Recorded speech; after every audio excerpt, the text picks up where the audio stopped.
So, I'm going to say something pretty radical here. When it comes to us Gen Z and millennials, I think careers are dead. If they're not dead already, they're rapidly heading in that direction. When I say careers, I'm talking about the concept of learning one specific specialized skill and then counting on it to give you consistent work and a stable salary for life.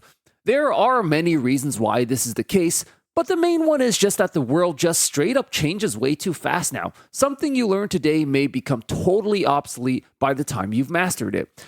For about 10,000 years in human history, almost all work was agricultural farm work, and because the world changed at a much slower pace, once you learned how to run a farm, not only would you be set with a guaranteed career for life, the same could be said for the next 10 generations of your family lineage. Stuff like having to figure out your career, having to study 4 years for it, having to apply to 500 different places just to get absolutely no replies. All this was totally unheard of until recently. Fast forward to today, and the world changes at such a dizzying breakneck pace that whatever you decide to learn now will likely be oversaturated, replaced, or totally obsolete by the time you finish learning it. You can learn to code, only to find out that the tech job market is oversaturated to hell by the time you finish college. You can learn whatever skill you want, just to find out it's been replaced by AI. This is already happening now, by the way. And finally, the hot new kid on the block, you can just get into the trades. As it's better than college now, and those jobs are supposedly in demand. Nice idea, boomer, until you realize that once this becomes popular enough and everyone tries to do it, it's going to lead to the exact same oversaturation problem as coding and every other career path they told you was going to be oh so reliable. Even as a YouTuber, I personally feel this pressure sometimes myself. Video ideas that worked just a few months ago are already outdated and obsolete now, and trying to keep up with the rapidly changing times is extremely challenging to say the least. For all these reasons and more, it's safe to say that for most young people, the idea of a career is dead now. And even if you are one of the lucky few that manages to get a career, inflation and living costs have become so unbearable that the money a career pays you isn't even going to be enough to be worth it in the end anyways. But as bad as this all sounds, I believe there is a potential solution. There's quite a big silver lining actually, especially for Gen Z. You see, a lot of Gen Z never wanted a career in the first place. The idea of a 9 to 5, doing the same thing, the same redundant tasks in a cubicle every single day for your whole life is just no way to live out your only time on this earth. And quite frankly, we all deserve better than that.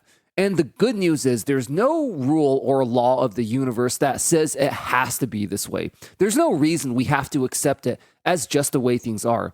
And most importantly, there's no reason we can't change it.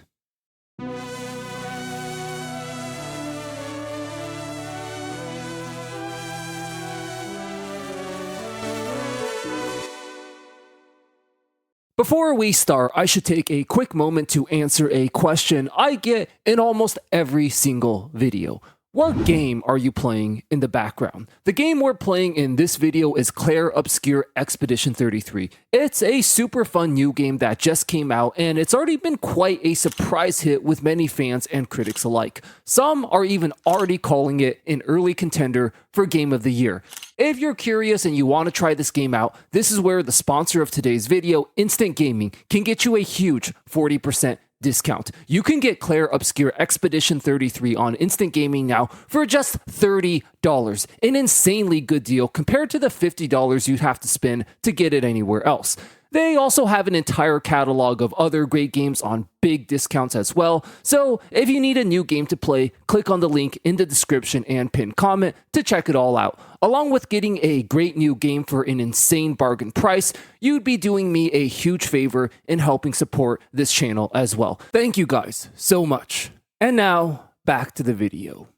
Part 1, Generalization over Specialization.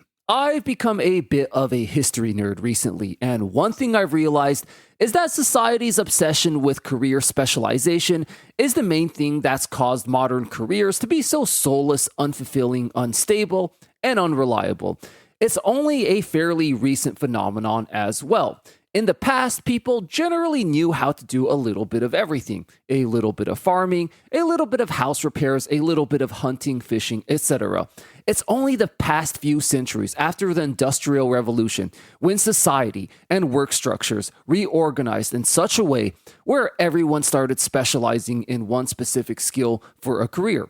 And this is when work started to become so monotonous and tedious. A great example of this is how modern day farmers have to work insane 60 to 80-hour work weeks all year round, while a medieval farmer, as a lot of you know by now, only had to work less than half the year with over 100 holidays off. This sounds counterintuitive at first. How can this be, you might ask? You would think a modern day farmer, with all the modern tools and machines available now, should theoretically be able to get a lot more done in a shorter amount of time than a medieval farmer. The answer is because unlike back then, when just about everyone did some level of agricultural work, a very small percentage of people are farmers today. Work has become specialized, and this means they have to work way harder to feed the rest of us. In the past, we knew how to do a little bit of everything. Now, we specialize in one thing and rely on other specialists in other areas to take care of everything else we need. And this is perhaps the biggest reason careers are so monotonous, repetitive, and dead. Now, fortunately, this actually has a simpler solution than I thought. I did some research on this, and as it turns out, it's actually quite simple and low maintenance to start your own small food garden. There are some vegetables that can be grown and maintained for as little as 2 to 6 hours of work per week. This can even be done on a balcony for those of you who don't have your own backyard, which, let's face it, most us Gen Z and millennials don't. Some plants can even be grown indoors. This way, you can become somewhat self-reliant without having to disappear into the countryside and become a full-time homesteader. Not that anything is wrong with that, of course. A common response a lot of corporate chills have left on my videos is, you should be grateful for your soulless desk jobs. You can try to be a farmer if you want. You'll see it's even more work. But this just shows how far brainwashed we've become by this obsession with specialization. Everything is just one extreme or the other. Either you have to be a full-time wage slave in a cubicle, or you have to be a full-time farmer in the countryside. Why can't you be somewhere in between? And now you see how the whole idea of one specialized career has enslaved us more than anything. But what if it didn't have to be that way? What if we went back to having a more generalized jack-of-all-trades skill set? I envision a world where you do some light farm work one day, and then some cooking and food prep the next, then maybe work on some online freelance gigs for some quick, easy cash, and maybe walk some dogs for some neighbors for some more pocket change. And you can still go into society and, buy some pasta to cook with your vegetables, or even occasionally enjoy a restaurant meal once in a while. All of this is possible if we shift our focus to having multiple skill sets rather than fixating on one specialized career. And I don't know about you, but to me, this just sounds way more fulfilling than repeating one monotonous task over and over and over for the rest of your life. Either way, we might not have a choice but to go back to this anyways, as careers are dying right in front of our eyes, whether we like it or not. By the way, quick side note, if any of you are actually seriously considering the solution but you don't have land to grow vegetables, you can join a community garden in your local area for as cheap as $100 per year. These are actually becoming more and more popular now as more and more people are unable to afford groceries in this crazy economy. Part 2, bartering. Another big reason I believe careers are rapidly dying is something we've all painfully experienced the last few years. Inflation.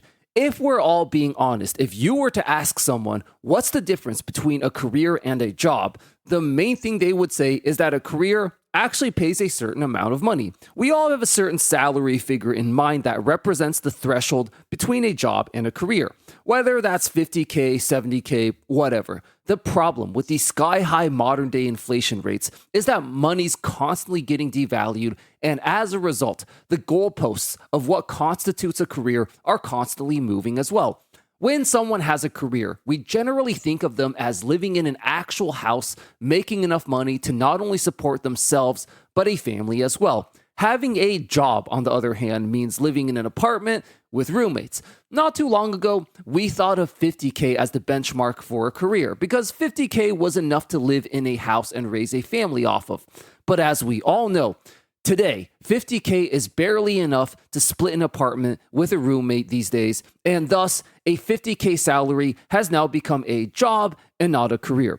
The salary threshold required for a job to become a career is only getting higher and higher and higher, meaning a rapidly decreasing amount of people have what can be considered a career. There's even reports now of people making 100K still struggling and living paycheck to paycheck. We might already be at the point where 100K is the new standard for a job to be considered a career. And that's just a level that very, very few people are ever going to reach in this economy, no matter how much they work. So, what's the solution to all this? Well, recently I had a bit of an epiphany when I saw this brilliant clip from Gary Stevenson. Money is not food. Money is not energy. Money is not housing. Money is not healthcare, okay? If we give everybody money, we have not increased the amount of actual resources and assets we have in our society, okay? So you don't make society richer by giving people money. You make society richer by creating and having more resources and assets. We, as a society, due to our obsession with having careers, have become totally dependent on money, totally dependent on a rapidly depreciating asset that loses half its value every few years. But it's important to remember that at the end of the day, money is just a tool to acquire resources. It's not a resource with any value in and of itself. So what if instead of working to acquire money to buy stuff, what if we instead directly traded our work for resources? This is something known as bartering. It was done long before money was invented, and believe it or not, is still something you can do today. Hey guys, just wanted to quickly say thank you all so much for 10,000 subscribers. If you're new here and enjoying this content, definitely consider subscribing for more tips on how to escape this BS system. A lot of you have asked me how I personally escaped the 9-to-5 rat race, and a big part of how I did it was through volunteering. You can go to a website like Workaway and find countless opportunities where you can trade an easy, chill 20 hours per week of volunteer work for free food and accommodation. They call it volunteering, but it really should be called bartering, to be honest, because you're not just volunteering for nothing. You're exchanging 20 hours per week for food and accommodation. You can do any type of work you'd find fulfilling, such as helping out in a hostel, helping a family with their kids, or volunteering at a youth summer camp, to name a few examples. The economics of this arrangement typically work better for both the volunteer and the host. I remember when I was volunteering at a hostel overseas for free accommodation, some of my American friends thought I was getting screwed because I wasn't getting paid. But I did the math in my head and realized they were actually the ones getting screwed because I was able to exchange 20 hours of chill hostel work for free rent. Meanwhile, for them, rent was so expensive, they were having to work 40, 50, 60 hours a week just to pay it off.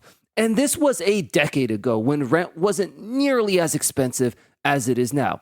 It's a more favorable arrangement for the host as well, as most of them have a spare room available anyways, so you're not costing them anything. Some hosts even provide free food, so by bartering, you can actually cover all your basic living expenses working only 20 hours per week. And if you've had any experience living on your own, you'll know that with a career, you'd have to work 50 or even 60 hours a week just to cover your rent and food at this point.